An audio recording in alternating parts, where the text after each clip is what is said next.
बिहार के मेरे प्यारे भाइयों और बहनों, आज मैं चंपारण की इस धरती को नमन करती हूँ जहाँ से मोहनदास करमचंद गांधी जी ने एक गौरवशाली सत्याग्रह की शुरुआत की। यहाँ के बेसहारा किसानों, मजदूरों, महिलाओं और गरीबों को बिना खड्ग, बिना ढाल अंग्रेज़ी हुकूमत के भय और शोषण से मुक्ति दिलाई थी।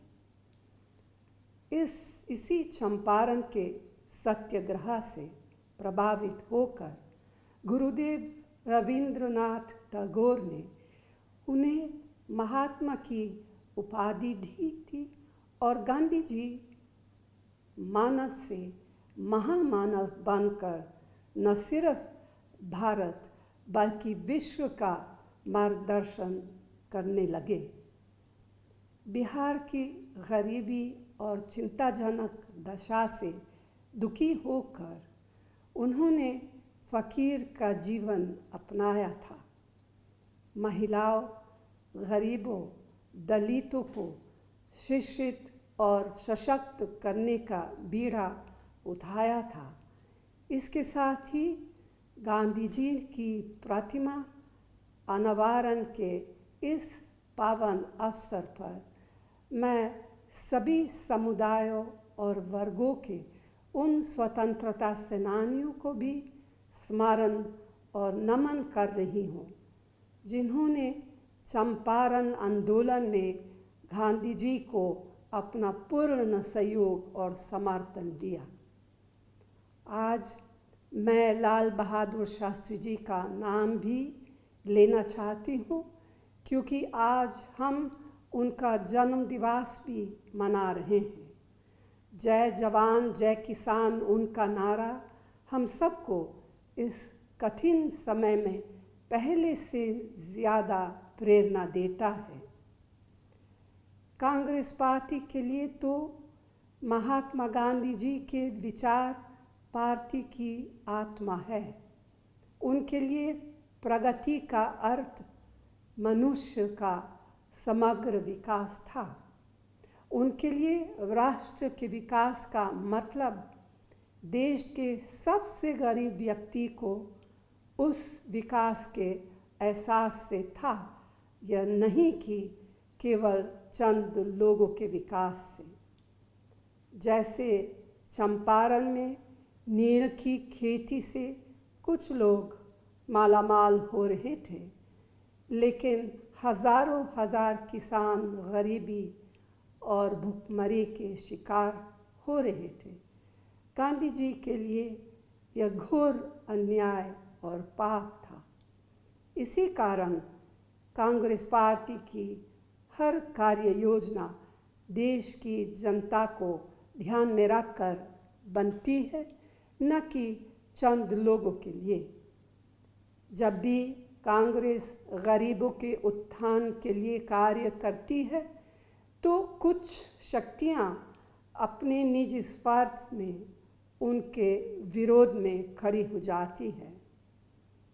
आपको याद होगा, आप तो जानते ही हैं कि जब कांग्रेस ने देश के ग्रामीण क्षेत्रों में बेरोजगारी को दूर करने के लिए मनरेगा लाए तो उसका किसने विरोध किया, किसने उसका मजाक उड़ाया।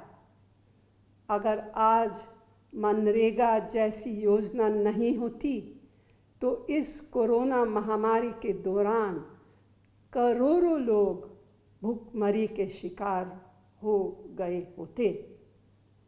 आप देख रहे हैं और समझ रहे हैं कि आज देश में ऐसी नीतियां चल रही हैं कि गिनती के चंद लोग उस समय के चंपारण के नील की खेती की तरह आज मालामाल हो रहे हैं।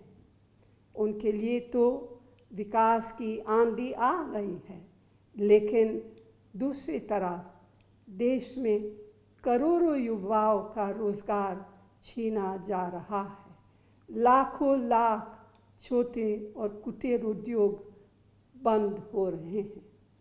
किसान की हालत आप तो देख ही रहे हैं। आप देख रहे हैं कि कांग्रेस के शासनकाल में जो देश को सबसे रोज़गार देने वाली संस्थाएं थी, उनका निजीकरण किया जा रहा है। नए रोज़गार की बात तो छोड़िए, जिनको रोज़गार मिला उनकी चांदनी हो रही है। महात्मा गांधी जी के लिए सत्य ही ईश्वर था।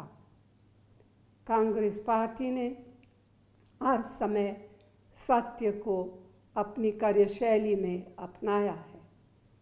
उसी का परिणाम था कि जब आम जन को सरकार के अधिकारियों और मंत्रियों की कार्यशैली पर शक होने लगा, किसी पर भी कोई आरोप लगा, तो यूपीए सरकार ने तुरंत कार्रवाई की।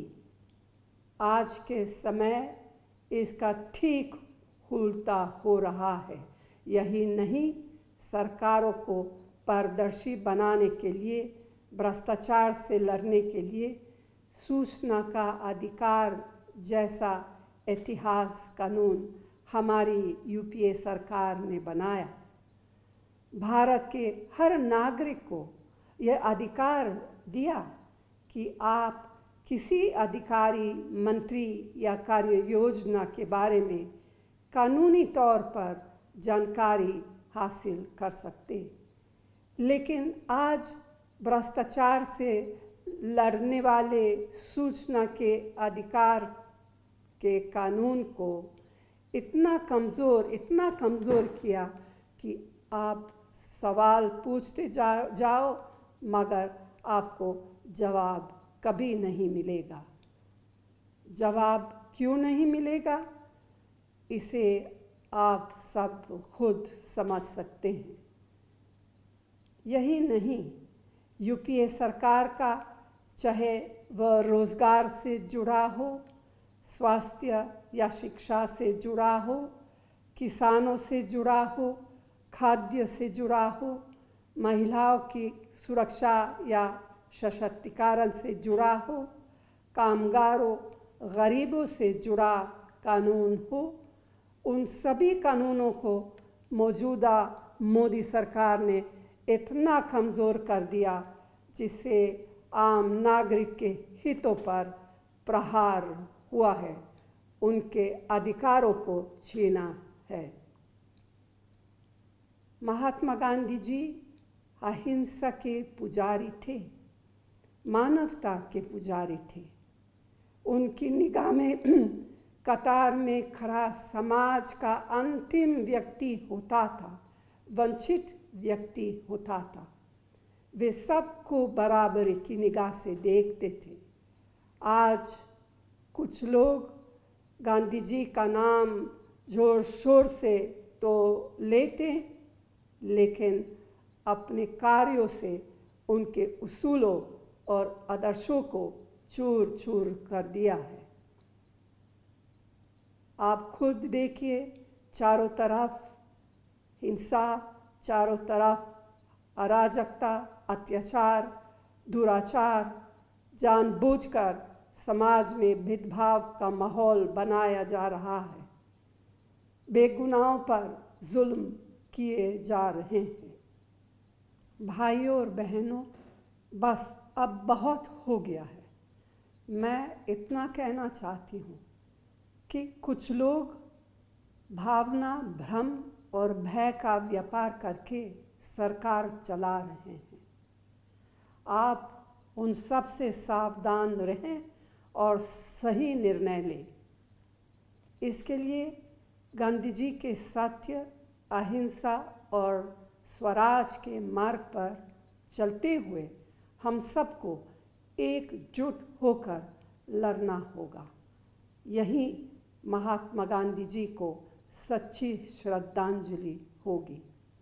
कांग्रेस पार्टी गांधी जी के सत्य और अहिंसा के मार्ग पर चलकर लगातार संघर्ष करेगी और आखिर में आप सभी के सहयोग से सफलता पाएगी।